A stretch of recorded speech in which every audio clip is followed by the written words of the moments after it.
19 great swords ng world government mas malakas ba kesa sa kilala nating 12 supreme grade swords? Sa latest chapter nga ng manga finally na ni-reveal na kung anong klase ng mga sandata itong mga pinaglalabas ni Imu in the past chapters. It turns out na mga armas pala ito ng 19 founding members ng world government, or specifically itong mga sandata na nakapalibot sa harap ng empty throne. At yes, ito nga yung pag-uusapan natin sa video na to, as well as i-analyze din natin yung possibility kung mas malakas ba ang mga sandata na to kesa sa kilala nating 12 supreme grade swords. Ngayon kung malinaw na game, umpisahan na natin itong topic natin.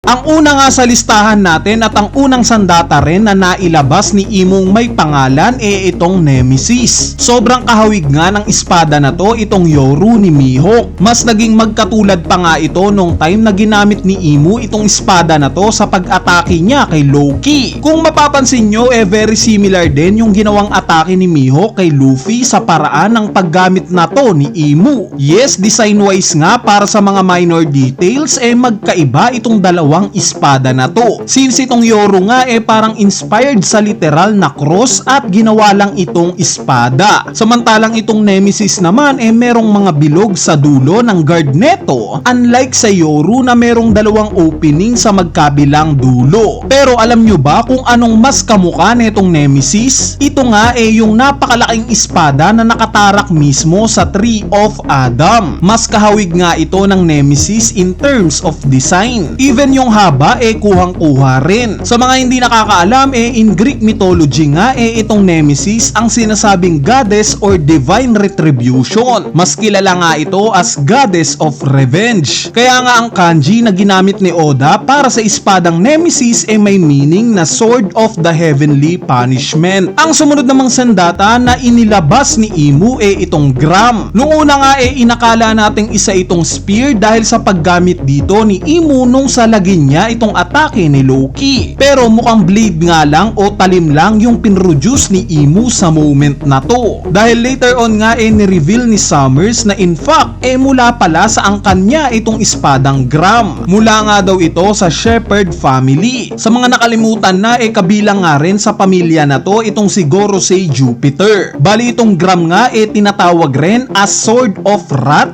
or Sword of Rage. In Norse mythology naman sinasabing itong espada daw na to ang ginamit mismo ni Siegfried para patayin ang dragon na si Fafnir.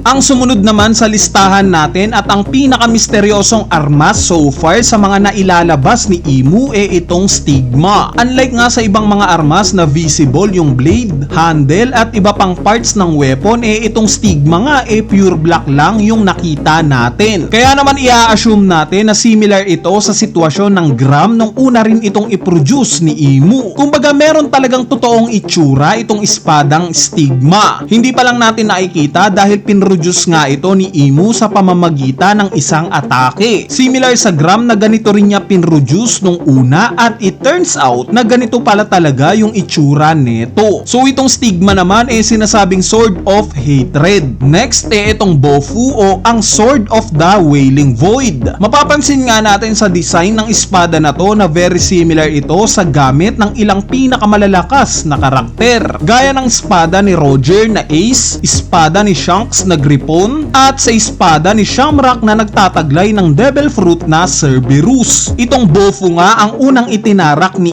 Imu sa katawan ni Luffy. At ni-reveal nga ni Imu na itong espada daw na to humihigop ng life energy. Ito nga daw yung rason kung bakit hindi makagalaw itong si Luffy. Which makes sense. Dahil nung nilabas nga ni Imu itong espada na to nakita nating na-drain o nawala ng sustansya itong mga puno sa paligid. Anyway, base naman sa Hebrew Bible sinasabing itong term daw na Bofu isang formless void bago makreate ng God ang universe. Kumbaga nothingness ang pinoportray ng espada na to. Kaya nga may other name din ito na Sword of Disorder at Sword of the Void. Ang sumunod namang ni-reveal ni Imu itong Fragarak o ang Sea God Sword. Similar nga sa Bofu nakitaan din natin ng itim na aura itong espada na to. At similar naman sa Nemesis yung itsura ng espada na to. Ang pinagkaiba lang mas maikli yung mga guards neto sa handle. Itong espada nga na to ang ikalawang itinarak ni Imu sa katawan ni Luffy. Baligaya nga ng nabanggit ko sa recent video natin, sinasabi ngang itong Fragarak daw sikat sa Irish mythology, kung saan tinatawag rin itong The Answerer Sword, since kung itututok mo nga daw itong espada na to sa throat ng isang tao, sasabihin neto ang katotohanan. So assume na kaya nalaman ni Imu itong mga impormasyon patungkol kay Luffy gaya ng patungkol sa mga kapatid niyang sila Sabo at Ace dahil sa espada na to.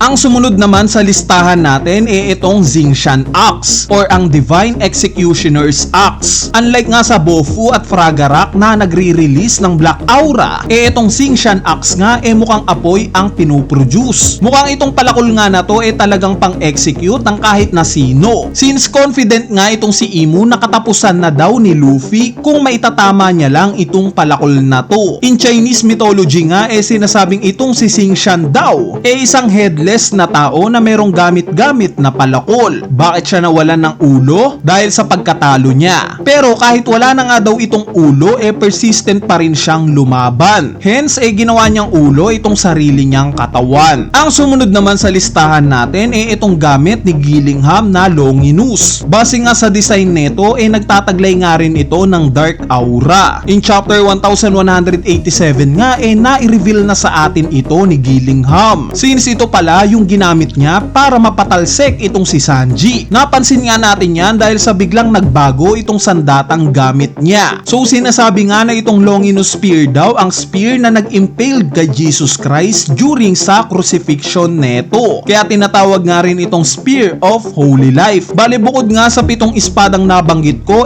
may pinangalanan pa itong si Summers na dalawa. Ito nga yung Muramasa at Tohu. Sa part nga ng Muramasa sinasabing isa daw itong sikat na Japanese swordsmith during 15th century. Meaning mataas ang posibilidad na itong espadang Muramasa isang katana o espadang similar sa mga nakikita nating espada sa Wano. Sa part naman ng Tohu most likely naman nakakambal ito ng Bohu o ng Sword of the Wailing Void. Since as per Bible nga itong Tohu wa Bohu isang biblical phrase para sa formless void. Kaya naman we assume na kapartner ng Bofu itong espadang Tohu. Possible ngang kamukha lang rin ng espada na to itong Bofu.